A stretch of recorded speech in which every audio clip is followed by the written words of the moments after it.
안녕하세요. 유니타스 라이프의 권민입니다. 오늘은 1인 기업에 대해서 말씀 나누도록 하겠습니다. 1장에서는 중장년 퇴직 후 1인 기업가로 살아남는 법, 새로운 정체성과 생존 전략을 말씀드리고요. 2장에서는 중장년 퇴직 후 1인 기업 이렇게 전환하라, 자기다움, 두뇌, 건강 업그레이드, 좀 실제적인 얘기를 나누도록 하겠습니다. 먼저 제 얘기로 시작하겠습니다. 예전에 한번 저 가슴이 아파서 병원에 가서 진단을 받아본 적이 있습니다. 처음에 갔던 병원에서는 위산 역류라고 이제 의심을 하더군요. 제가 여기 이 가슴 쪽에 좀 아팠던 것 같아요. 그 다음 주에 또 가슴 뻐근해서 병원에 갔는데 이제 좀 불안했습니다. 왜냐하면 저희 아버지도 협심증이 있었고 친할머니도 심장마비로 돌아가셨기 때문에 혹시 부정맥일 수 있다는 생각을 해서 정밀 진단을 받았습니다. 그런데 이제 세 번째는 뭐 전혀 심장에 문제 없었어요. 근데 세 번째 급발성 난청이라고 귀가 잘 안 들리는 거죠. 왼쪽 귀가 잘 안 들렸는데 가슴이 아파서 병원에 가서 운동 부하 심전도 검사 뭐 이런 걸 받았습니다. 마스크를 끼고 이제 계속 러닝머신 같은 데 뛰는 그런 검사였습니다. 여전히 심장에는 문제가 없었습니다. 그때 이제 의사가 저한테 다 끝나고 정신과에 가보겠습니까? 라고 물어보더라고요. 제가 심장이 아픈데 왜 정신과에 갑니까? 그랬더니 이거 약간 정신적인 문제가 있는 것 같다라고 말씀해 주셨습니다. 저는 이명 때문에 신경이라는 단어만 들었던 것 같습니다. 근데 신경에서 문제가 있나요? 제가 물어봤죠. 혹시 제가 심장이 아프고 그 다음에 이명 때문에 그런 건데 이게 어떤 과신경입니까? 물어봤는데 의사는 신경이 아니라 정신과에 진단을 받아보라고 단호하게 말씀하시더라고요. 심장이 아픈데 정신과를 가라는 것이 좀 황당했지만 회사 앞에 있는 정신과에 갔습니다. 물론 짐작하셨던 것처럼 중증 공황장애와 우울증이라는 결과가 나왔습니다. 직장이라면 누구나 겪는 그런 스트레스라고 생각했는데 뭐 그러한 결과를 생각했는데 결과지를 보고 나서 제가 아주 심각한 상황이라는 것을 알았고 결국 3개월 무휴직을 냈습니다. 쉬면서 정신과 병원에 다녔는데 제 의사 선생님들이 다시 회사로 돌아가면 다시 반복될 것이라고 이제 경고를 했죠. 그때부터 한번 제가 이직을 준비했던 것 같습니다. 그때 이제 휴직 이후에 복직하지 않고 이직을 준비했는데 1개월 동안은 아무 생각 없이 운동만 하면서 몸을 좀 빌드업을 했죠. 근데 2개월과 3개월 후부터는 본격적인 구직 활동을 했습니다. 그때 제 나이가 50이었거든요. 그때 저는 알게 되었습니다. 50대에 퇴사하면 기존의 주직장에서 커리어가 연결되지 않는다는 것을 알았죠. 인생 리셋이 된다는 것을 그때 처음 알았던 것 같습니다. 결론부터 말하면 저는 이직하지 못하고 다시 복직을 했습니다. 하지만 3년 후에 퇴직할 때까지 근무하면서 공황장애나 우울증 그리고 급발성 난청은 없었습니다. 오늘은 제가 왜 그런 것들이 분명 복직하면 그런 것들이 다시 도진다고 재발한다고 말했지만 그런 거 없이 살았는지 제 경험을 나누도록 하겠습니다. 제가 그 우울증 그리고 그다음에 공황장애 그리고 급발성 난청이 그러니까 그때 이후에 지금까지 걸리지 않았던 거는 2개월 동안 구직하면서 50대 퇴직 이후에는 이직할 수 없다는 현실을 알았고 인정했고 물론 폭이 아니지만은 뭐라 그럴까요? 그거에 대해서 이제 두려워하지 않았습니다. 물론 그렇다고 퇴직하지 않을 것처럼 전 직장을 계속 다니지는 않았고요. 중장년 은퇴 같은 퇴직 이후의 현실을 직면하고 현실을 인정하였던 것 같아요. 퇴직을 준비하는 것이 아니라 퇴직자 모드로 살았습니다. 2개월 구직 기간에 저는에게 많은 것들을 알게 됐던 것 같아요. 그 기간이 저한테는 인디안 서머 같은 기간이었습니다. 제가 그 기간을 잘 넘긴 것 같습니다. 퇴직은 예상보다 훨씬 더 큰 충격으로 다가옵니다. 퇴직이 주는 충격은 생각보다 훨씬 큽니다. 감정적으로 어려울 뿐만 아니라 재정적으로 부담이 엄청 크죠. 그러니까 50대 퇴직은 마치 권투 경기에서 결정타를 한번 맞고 그다음에 가드를 올려서 얼굴을 보호하지만 옆구리로 막 결정타가 들어오는 것 같아요. 머릿속은 하얘지고 앞으로 어떻게 해야 할지에 대한 정보도 없습니다. 그러니까 50대에 퇴직한 이후에 뭐 정보 서치라든지 아니면 구직 서치를 보면은 정말 하얘지죠. 그때 이제 머릿속에서 나는 지금까지 무엇을 했는가라는 질문이 떠오릅니다. 하지만 정말 그 질문이야말로 가장 적절한 생각이라고 생각합니다. 지금까지 한 것이 없다는 것은 지금부터 할 것이 있다는 뜻이기 때문이죠. 물론 이제 웃기면서 슬픈 그러나 초긍정적인 마인드지만 지금은 이 생각만 해야 됩니다. 제가 한번 3개월 무급으로 살아보니까 생존의 압박을 모든 가정, 저희 모든 식구들이 동시에 경험하게 되었죠. 정말 끔찍한 3개월이었습니다. 50대 퇴직은 그때부터 조직이 아니라 개인으로 살아가야 됩니다. 50대 퇴직 이후부터는 자신에 대한 태도만이 자신을 유지할 수 있는 힘이 됩니다. 우리에게 일이란 이 세상에서 자신을 표현하고 주장하는 방식이죠. 조직 안에서는 그것이 쉽지 않았습니다. 하지만 50대 이후부터는 이러한 태도를 가져야 합니다. 이제 처음으로 스스로에게 나는 누구인가라는 질문을 해야 됩니다. 처음으로 자신의 과거를 돌아보며 내 것이 무엇인지, 내 것이 아닌 것은 무엇인지를 분별할 수 있는 시간을 가지게 될 것입니다. 이제부터는 이제 소명이라는 낯선 단어에 주목할 때죠. 이제 50대 이후에 퇴직할 때는 아마 그때쯤 되면은, 그런 상황이 되면은 더 이상 직장이 소명이 아니라는 사실을 인정해야 됩니다. 퇴사를 해야 되니까요. 그 직장이.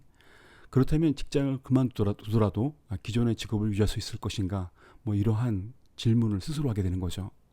아니면 직업을 바꾸고 나만의 소명을 찾을 것인가, 뭐 이런 질문도 떠오릅니다.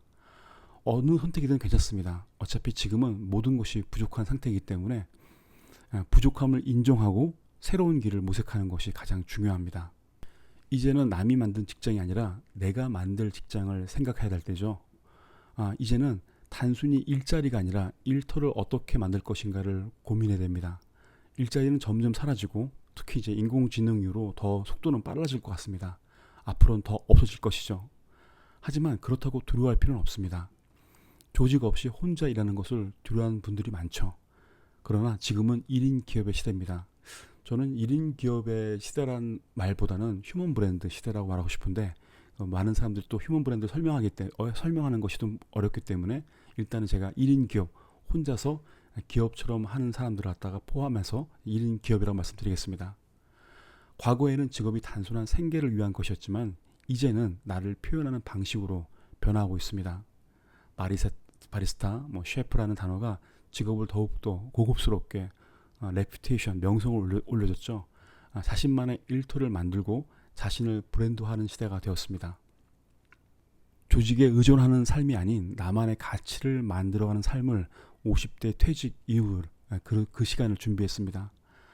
복직 이후에 제가 복직한 다음에 다시 퇴직하고 또다시 이직할 수 없다는 전제하에 50대부터 이제 저는 1인 기업을 준비했습니다. 이제 조직에 속하지 않고 1인 기업으로서 어떻게 새롭게 기업을 할 것인가 그런 것들을 준비했죠. 토요일과 일요일은 워라벨 무조건 쉬어야 되는 것이 아니라 내가 지치지 않는 일을 찾았습니다. 하루 종일 해도 지치지 않는 일이 어떤 것일까? 그러니까 예를 들어서 토요일에 했는데 일요일도 하고 싶은 일 그런 것들이죠. 다음 주 토요일이 기대가 되는 그 일은 어떤 것인가? 계속 저는 내가 갈망하고 원하는 그런 일을 찾았던 것 같습니다. 직장인의 목표는 직장에서 임원이 되는 것이겠죠. 아니면 정년 퇴임도 포함되겠죠. 그런데 이제 퇴직을 하면은 임원이 아니라 직업이 돼야 됩니다. 그러니까 내가 어디서 임원했다는 것은 다 사라지는 거니까요. 1인 기업가가 되는 거죠. 그렇다면 1인 기업이란 무엇일까? 혼자서 사장하고 혼자서 직원하고 어떻게 보면 맞는 말이에요. 1인 기업이란 멋진 말로는 원펄슨 비즈니스 이렇게 말하고 있는데 창업자 본인이 기업의 모든 운영을 담당하며 조직에 의존하지 않고 독립적으로 비즈니스를 운영하는 형태를 의미합니다. 일반적인 스타트업이나 중소기업과 달리 고용 없이 혼자서 모든 업무를 수행하거나 필요에 따라 프리랜서, 외주, 협업 네트워크를 활용하여 유연하게 운영하는 것이 특징이죠. 지금 여러분이 궁금하실 거예요. 제가 이제 유튜브도 하고 이제 컨텐츠도 만들고 또 웹사이트, 블로그도 물론 하고 있죠. 그리고 또 이제 잡지도 만듭니다. 저도 지금 현재 1인 기업을 하고 있습니다. 물론 이제 1인 기업을 하다가 더 이상 일이 많아지면은 또 다른 형태 기업을 만들겠지만 제가 이렇게 블로그를 만들거나 동영상을 만들거나 또 잡지를 만들거나 이런 모든 것들이 한번 제가 1인 기업으로 어떻게 할 수가 있는지 어디까지 할 수 있는지를 한번 실험해 보기 위해서 직접 지금 거의 5년 동안 계속 1인 기업처럼 일하고 있습니다.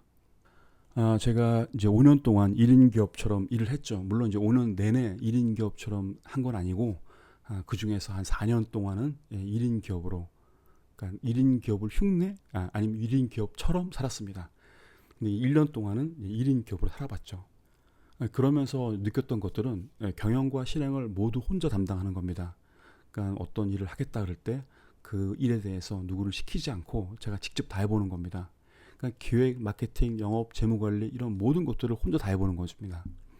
아마 여러분들이 이제 혼자 1인 기업 하는 사람들 만나보면은 가장 힘든 게 뭐냐 물어볼 때 똑같은 말을 할 겁니다. 혼자 다 하는 것이 너무 힘들다.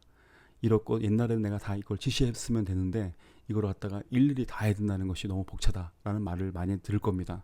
저도 물론 이제 50대 초반에 이제 그 말을 듣고 한 4년 동안 모든 걸 혼자 해봤습니다. PPT 아니면 이런 동영상을 만드는 파이널 컷 프로 제작부터 녹음부터 시작해가지고 아니면 인디자인부터 그것도 물론 잘하진 못하지만 이제 계속 해보고 있고요. 그런 것들을 모두 혼자 해보면서 내가 혼자 할 때 이렇게 어렵구나. 또한 혼자 할 때 이런 걸 낼 수 있구나. 여기까지 나의 아웃풋이구나. 이런 것들을 경험하게 됐죠. 지금은 이제 AI가 들어와서 많은 부분에 대해서 이제 자동화되어 있고, 그 이전과는 엄청 다르죠. 그러니까 지금이 저는 적기라고 생각합니다. 인공지능이 나쁜 것이 아니라 이렇게 1인 기업을 할 때 가장 도움이 되는 툴인 것 같아요. 그러니까 유연성과 기동성이 높아졌죠. 물론 이제 1인 기업을 하게 되면은 이 부분이 가장 큰 장점입니다. 조직 내 의사결정 없이 빠르게 결정하고 피드백 받고 스스로 하는 거니까요. 또 이제 반성하고 또 평가하고 뭐 이런 것들이 수시로 일어납니다. 이런 거를 통해 갖고 시장 변화에 신속하게 대응하고 자신의 감정과 방향에 맞춰 사업을 조정할 수 있을 것 같아요. 시간과 장소의 제약이 적습니다. 이제 만약에 여러분들이 50대 이후에 또 새롭게 창업한다 그러면은 정말 힘들어지거든요. 일단 뭐 사람을 채용해야 되고 또 장소를 또 얻어야 되고 월급을 줘야 되고 정말 제가 생각하면은 너무 힘들 것 같아요. 차라리 그렇게 하는 거, 그러니까 더 조직을 살리는 일보다는 내가 일을 할 수 있는 일을 찾기 때문에 저는 1인 기업을 추천드립니다. 물론 이제 당연한 고정비가 낮죠. 사무실 직원 급여 이런 것들이 모두 없어지니까 또 초기 자본 없이도 일을 할 수 있습니다. 재택근무, 공유 오피스, 온라인 플랫폼 모든 거를 다 통해서 이제 모든 것들을 갖다가 나의 주관적으로, 나의 주도적으로 그 일들을 처리할 수 있습니다. 물론 여기서 가장 중요한 거는 일입니다. 어떤 일을 할 것인가. 어떤 일은 1인 기업을 할 수 있는 일이 있고요. 또 어떤 일은 1인 기업으로는 도저히 불가능한 일을 할 수가 없죠. 그렇죠? 한 사람이 5명 있어야 되지 하는 것들이죠. 뭐 제 예를 든다면은 저는 지금도 잡지를 만들지만은 예전에도 유니타스 브랜드라는 잡지를 만들었습니다. 유니타스 브랜드 잡지를 만들었을 때 기본적으로 에디터가 4명 정도 있었고요. 그 다음에 인턴 직원들이 한 2명 있었습니다. 잡지를 만들면은 가장 어려운 것들은 이제 취재를 하죠. 취재를 하고 인터뷰를 합니다. 보통 인터뷰 시간이 2차 2회 정도 하는데 1시간, 보통 1시간 내지는 1시간 반 정도 걸립니다. 그러니까 그거를 2번 하니까 보통 3시간, 4시간 많게는 4시간 정도의 녹음을 하죠. 그 녹음을 갖다가 이제 가장 힘든 거는 녹음을 듣고 딕션을 해야 됩니다. 풀어야 되는 거죠. 글로 써야 되는 거죠. 그거를 보고 딕션을 그렇게 푸는 시간만 보통 한 6시간? 많게는 하루 종일 걸릴 수 있습니다. 그러면 이제 그걸 풀어가지고 다시 편집을 해서 나오는 거죠. 근데 지금은 어떻게 하느냐? 지금 이제 우리가 다 아는 것처럼 클로버 노트 같은 그런 녹음기를 활용해서 인터뷰를 합니다. 그리고 딕션이 무려 30초? 30초면 나옵니다. 뭐 이전 같은 경우는 하루 정도 걸릴 시간이 30초에 끝나는 거죠. 지속 가능한 1인 기업이 무엇인가가 저의 주제입니다. 그런 지속 가능한 1인 기업의 특징을 본다면 브랜드와 개인의 일체화가 있다는 거죠. 창업자의 정체성, 가치, 철학이 곧 브랜드가 됩니다. 고객과 직접 소통하며 개인의 신뢰도와 브랜드 가치가 비즈니스 성과로 연결되는 거죠. 지금 제가 하고 있는 이 유튜브라든지 아니면 잡지를 만드는 거, 강의를 하는 거 이런 모든 것들이 저 브랜드와 유니타스 라이프, 엔톨러키 브랜드, 매거진, 잡지, 또 유니타스 이런 것들이 모두 저와 연결돼 있어갖고 물론 이제 하나 리스크도 물론 있죠. 제가 잘해야 된다는 리스크도 있죠. 하지만 브랜드의 원칙과 가치를 추구한다면은 그런 것들이 계속 브랜드와 제 자신이 계속 시너지가 일어날 수가 있다는 겁니다. 한마디로 브랜드와 개인의 일체화를 가져올 수 있습니다. 두 번째는 네트워크 기반 운영입니다. 1인 기업이지만 모든 걸 혼자 할 필요는 없습니다. 뭐 저도 마찬가지 이걸 다 혼자 하는 것이 아니라 저한테는 굉장히 든든한 파트너가 많습니다. 뭐 디자인 파트너 하시는 대표님도 계시고요. 아니면 전략적으로 어떤 기획을 같이 참여하는 대표님도 계시고요. 그러니까 1인 기업이라는 게 혼자 하는 것이 아니라 파트너를 많이 두는 거죠.